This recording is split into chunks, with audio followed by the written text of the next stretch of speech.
Nakipag-date nga ako sa bebe ko para naman makabawi ako. Masyadong maraming naging ganap sa buhay ko pero nakakalimutan ko kung para kanino ako nagtatrabaho. Kaya naman na-realize ko na magbigay ng oras sa bebe ko. Minsan lang sila maging bata kaya samahan nyo hanggat ginugusto. Pag lumaki-laki kasi yan mare, hindi mo na mahahagilap sa inyo. Pagkarating nga namin ng Baguio, umidlip muna kami. Ano pa bang hahanapin pagkagising? Di malamang pagkain. Tigil-tigilan nyo paghahanap sa maling tao dahil hindi kayo niyan bubusugin. Hindi na siya babalik kaya wag nyo nang hanapin. Nagpapakasasa na yon sa bago niyang bibiktimahin.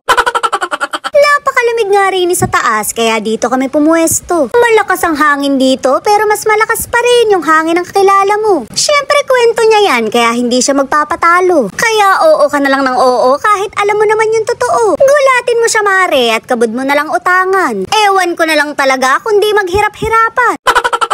Namili na nga ako ng pagkain kahit siya yung gusto kong kainin. Cherries lang mare, hindi tayo magiging makiri. Alam kong malamig ang klima rin pero hindi pa ako readyng magka-baby. Dini pa nga lang sa isa hindi na ako makagulapay. Mahirap ang buhay kaya i-behave ang kifay. Maglalaro na naman nga kami ng mahal-mahalan. Akala mo naman talaga hindi nagbabangayan. Lalo na mare kapag pinagbabasa ko yan. Napakaraming iniinda kung ano-ano nararamdaman. Kesa swerte ng mga bata ngayon dahil hindi sila lumaki sa piling ng kawayan. Nung araw kasing pinababasa ko, mabilis ko lang matutunan. Ikaw ba naman ang may katabing hanger, hindi mo patatalinuhan. Pero nung araw pa yon dahil gabi naman na ngayon. Iba talaga yung bait natin noon dahil takot tayong masinturon. Umorder nga kami ng pizza pero iba yata yung sa bebe ko. Shoot amare, giniling yata to. Hindi niya kasi makagat kaya hinati-hati ko. Manang-mana ka talaga sa akin dahil ganyan din ako sa kojik ko. Gwe! Video. Napaka-video mo daw. Vlogger ka? Tingnan mo. Tingnan mo, daddy. Uy, napakagaling naman. Ang asim. Siyempre hindi sapat ang pizza dahil hindi ko kaya ng walang kanin. Steak nga yung in-order ko pero sumakit pa yung ulo ko. Tinanong kasi ako kung how do you like your steak? Mabuti na lang talaga at sinagip ako ng kasama ko. Well done yung sinagot niya kaya nakaligtas ako. Para hindi mahalatang ob-ob ako, dinagdagan ko ng good job. Well done daw kasi mare, hindi mo ba pupuriin yun?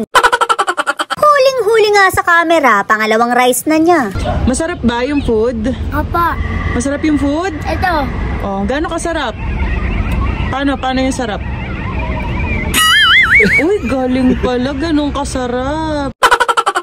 May natira nga kami, kaya sinaron ko na. Social dito mare, hindi uso ang plastic labo. Syempre hindi ko rin kinalimutang mag-cola nerve dahil nakakatulong sa digestion to. Nakaka-fresh din to at maganda sa buto-buto. 30 piraso na to mare, kaya sakto na pang isang buwan. Isang box pa lang nito, makikita nyo na ang pagbabago. Hanapin nyo na lang sa Siapi dahil marami pa tong benepisyo.